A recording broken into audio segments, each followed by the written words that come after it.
तो साथियों, दीपावली का इतिहास श्री राम जी के अयोध्या वापस आने की खुशी में होने वाले उत्सव के साथ साथ और भी कई महत्वपूर्ण ऐतिहासिक घटनाओं से संबंध रखता है। असल में सनातन धर्म का इतिहास इतना व्यापक है कि हमें ही अपने त्योहारों के पूर्ण इतिहास के बारे में नहीं पता। चलिए चलते हैं आज के प्रश्नों की ओर। पहला प्रश्न था कि हम दीपावली भगवान श्री राम के अयोध्या वापसी के लिए मनाते हैं, उनके अयोध्या वापस आने की खुशी में मनाते हैं, तो उस दिन हम श्री राम जी का पूजन क्यों नहीं करते। कहीं कहीं ये प्रमाण मिलते हैं कि दीपावली उत्सव दो युग, सतयुग और त्रेता युग से जुड़ा है, इसलिए इस पर्व के दो नाम हैं, लक्ष्मी पूजन जो सतयुग से जुड़ा है और दूजा दीपावली जो त्रेता युग प्रभु श्री राम और दीपों से जुड़ा है। सतयुग में समुद्र मंथन से माता लक्ष्मी उस दिन प्रकट हुई थी, इसीलिए लक्ष्मी पूजन होता है। भगवान श्री राम भी त्रेता युग भी इसी दिन अयोध्या लौटे थे, तो अयोध्या वासियों ने दीप जलाकर उनका स्वागत किया था, इसीलिए इसका नाम दीपावली है।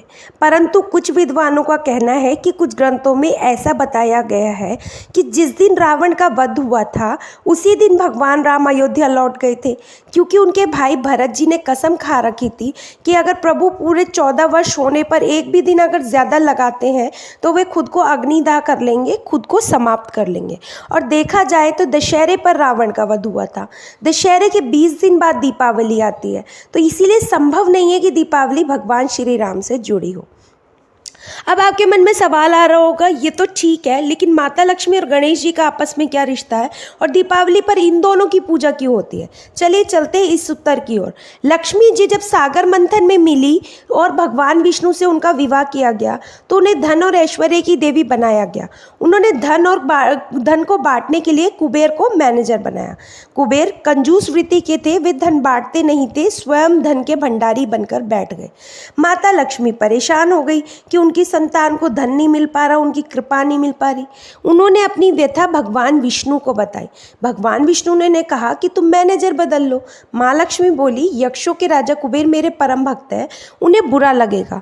तब भगवान विष्णु ने उन्हें श्री गणेश जी की दीर्घ और विशाल बुद्धि का प्रयोग करने की सलाह दी। माँ लक्ष्मी ने श्री गणेश जी को कहा, धन का डिस्ट्रीब्यूटर बन जाओ तुम। श्री गणेश जी ठहरे महाबुद्धिमान। वे बोले, माँ मैं जिसका भी नाम बताऊंगा उस पर आपको कृपा करनी पड़ेगी, कोई किंतु परंतु नहीं। माँ लक्ष्मी ने हाँ कर दी। अब श्री गणेश जी लोगों के सौभाग्य के लिए विघ्न रुकावट दूर करके उनके धन आगमन के द्वार खोलने लगे। कुबेर भंडारी ही बनकर रह गए, श्री गणेश जी पैसा प्रदान करने वाले बन गए। गणेश जी की दरियादिली देख माँ लक्ष्मी ने उन्हें अपने मानस पुत्र को गणेश जी को आशीर्वाद दिया कि जहाँ वे अपने पति नारायण के साथ नहीं जाएंगी तो वह उनका पुत्रवत गणेश उनके साथ जाएगा। दीपावली आती है कार्तिक मास की अमावस्या को। भगवान विष्णु उस समय योग निद्रा में होते हैं, वे जागते हैं 11 दिन बाद, देव उठनी 11 को। माँ लक्ष्मी को पृथ्वी भ्रमण के लिए आने होता है, तो श्री गणेश जी के साथ माता पृथ्वी भ्रमण के लिए आती है, इसीलिए दीपावली को लक्ष्मी गणेश जी की पूजा होती है। अब आपके मन में एक और प्रश्न जागा होगा कि लक्ष्मी जी ने गणेश जी को पुत्र कब बना लिया। तो आपकी जानकारी के लिए बता दूं, एक बार विष्णु जी ने माँ लक्ष्मी जी से कहा कि कोई भी स्त्री बिना माँ बने संपूर्ण नहीं होती, पूरी नहीं होती। तो ये बात माता लक्ष्मी के दिल को चुभ गई। उन्होंने अपनी समस्या माता पार्वती को बताई। माता पार्वती के 2 पुत्र थे, कार्तिकेय जी और गणेश जी। तो माता पार्वती ने भगवान गणेश को लक्ष्मी जी को सौंप दिया और कहा कि आज से हम दोनों इसकी माता हैं। तभी से लक्ष्मी जी गणेश जी को अपना मानस पुत्र मानती हैं। आपकी जानकारी के लिए बता दूं कि दीपावली से जुड़ी और भी बहुत सी ऐतिहासिक घटना है, जिनमें से 2 के बारे में तो हम जान चुके हैं। चलिए चलते हैं अन्य ऐतिहासिक घटनाओं की ओर।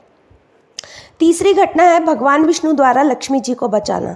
कई जगह इस बात का भी उल्लेख मिलता है कि भगवान विष्णु ने वामन अवतार लेकर राजा बलि से इसी दिन माता लक्ष्मी को मुक्त कराया था, इसीलिए माता लक्ष्मी की पूजा की जाती है। चौथी कथा है नरकासुर वध की। भगवान कृष्ण ने नरकासुर का वध कर 16,000 स्त्रियों को इसी दिन मुक्त करवाया था। इस खुशी में दीपावली का त्यौहार 2 दिन तक मनाया जाता है और इसे विजय पर्व के नाम से भी जाना जाता है। पांचवी कथा है पांडवों की।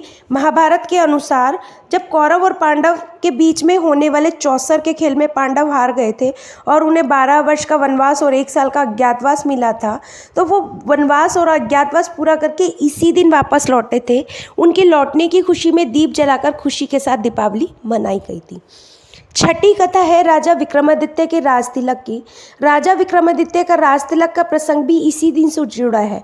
बताया जाता है कि राजा विक्रमादित्य का राज तिलक इसी दिन किया गया था, जिससे दीपावली का महत्व और खुशियाँ दुगनी हो जाती हैं। सातवीं कथा जो है वो आर्य समाज से जुड़ी हुई है।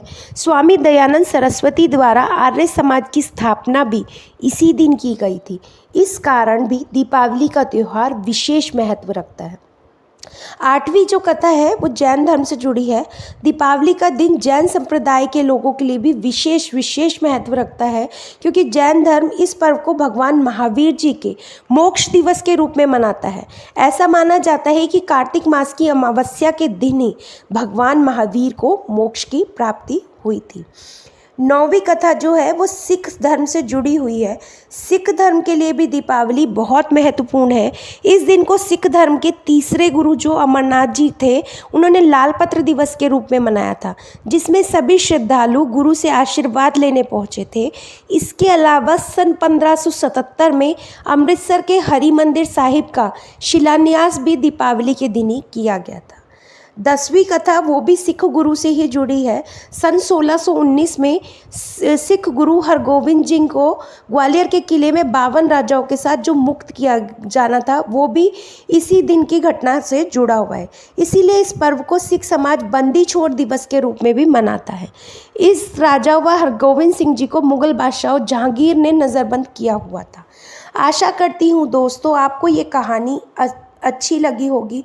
कहानी और जानकारी अच्छी लगे तो प्लीज़ लाइक शेयर फॉरवर्ड ज़रूर कीजिएगा और अपने बच्चों को ज़रूर सुनाइएगा, क्योंकि हर बच्चे के मन में ये कन्फ्यूज़न रहता है कि भाई लक्ष्मी गणेश जी की पूजा क्यों होती है, अगर राम जी आए थे और लक्ष्मी जी और गणेश जी की साथ में पूजा क्यों होती है। और कहानी को फॉरवर्ड करना मत भूलिएगा। फिर मिलेंगे दोस्तों एक नई कहानी नए विचार के साथ। तब तक हंसते रहिए, मुस्कुराते रहिए, स्वास्थ्य का आनंद लीजिए। धन्यवाद।